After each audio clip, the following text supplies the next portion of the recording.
So there's a couple of different frameworks. There's numerous frameworks really that we can use to think about motivation, but I think that there's two that I really often use in my work.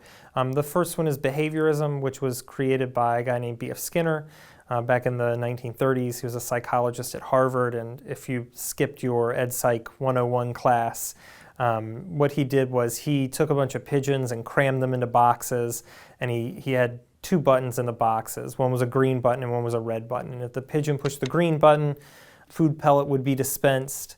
If the pigeon pushed the red button, then the box would be briefly electrocuted. And what happened was, after this happening just a few times, the pigeons would repeatedly push the green button and they wouldn't even go on the side of the box that had the red button.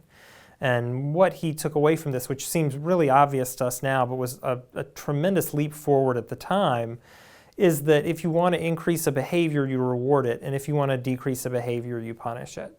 And so, when we think about behaviorism, it boils down to, on a very basic level, to two different levers that we can use. We can either reinforce things that we want to see more of, or we can punish things that we want to see less of. So anytime we are making choices in the classroom, and we make choices constantly in the classroom all the time, we're thinking about whether we're going to do whole group, whether we're going to do small group. Am I going to say this to that child, or am I going to say that to that child? Am I going to put the small blocks out today? Am I going to put the capital blocks out, or am I going to put the big blocks out today? Every single one of those choices has strengths and weaknesses to it. It has costs and benefits. It has pros and cons. And so one of the things that I really like to think about teachers with whenever I'm working with them is how do you maximize the pros of the choices that you make in your classroom while kind of minimizing the cons? How do you emphasize the strengths of each approach while minimizing the weaknesses? So if we think about something like whole group, the pro of whole group is really that you can just deliver information to a wide group of children, and you can deliver it as efficiently as possible. At the same time, whenever we use whole group, it's a lot harder to differentiate. It's a lot harder to do formative assessment. We're not quite sure what everybody's learning. And so if I'm in a room full of 25 adults and I'm talking to all of them at the same time, I can be sure that I'm getting out all the information, but I can't be sure that they're taking in all the information. When we think about behaviorism,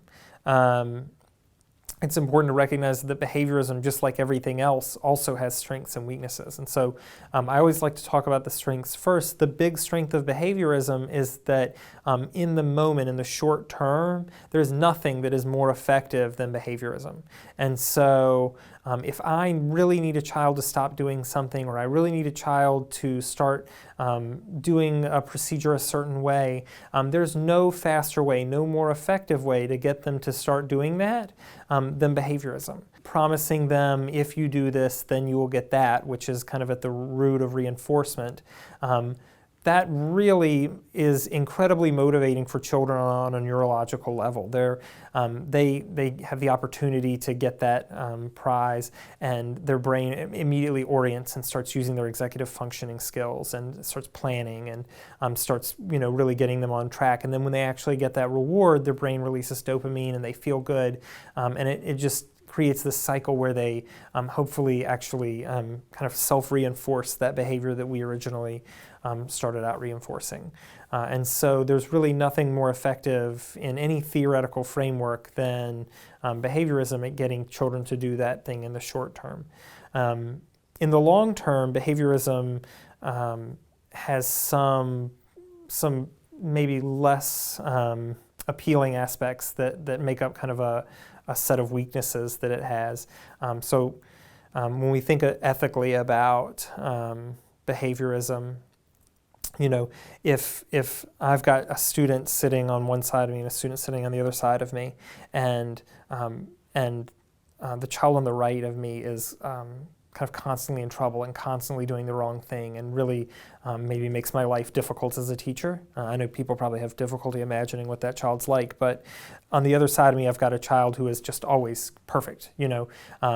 Every day she comes in, she's focused, and she just is ready to learn and reminds me daily of why I became a teacher. And I've got these two kids sitting on either side of me, and my whole class is kind of falling apart around me. And I look down and the child to the right of me who's always in trouble and the child to the left of me who's always good, they're the only two that are doing the right thing. I may take a moment to say, which one of those should I praise? Which one of those should I deliver reinforcement to? And inevitably, when I ask teachers this question, they always choose the problematic child, right? Because we've got to get that child on board. We've got to get them feeling how good our praise can make them feel. And so when we praise that child, there's a cost to that, and the cost is that the child sitting to our left is not getting praised. And we can't praise every child all the time. We just sit around liking the way that children sit. And so we have to make choices. And unfortunately, a lot of times it's that child who's always good who doesn't get recognized. And for her, that's problematic because she's doing the right thing all the time. She's great every day, every moment, every week of the year, and as soon as the child to my right starts doing the right thing, we stop praising her. We stop recognizing the good work that she does. And so we're inconsistent whenever we pass out that praise. We have to be very careful when we use behaviorism, and we use reinforcement, particularly when that reinforcement is a reward that signals our regard for a child. We have to be very careful that we're not using that to manipulate children into doing what we want, because when we do that, it can actually damage our relationships with children. And so in the short term, we've gotten the child to do what we want, but in the long term, we are maybe creating a situation where it's going to be more difficult to get them to do what we want 3, 4, 5, 6 months from now, because our relationship with them will not be as strong as it was. So if I'm thinking about when do I use behaviorism, something that I might think about to myself is, is there a way that I can get this done without having to offer the reinforcement? And if I'm offering the reinforcement, am I doing it consistently? Am I doing it correctly? And then once I get to the point where I don't need the reinforcement anymore, am I gradually paring that back? And so those are all really good questions to think about as you're thinking about kind of maximizing the benefits of behaviorism and really getting what you need out of it and kind of minimizing the costs.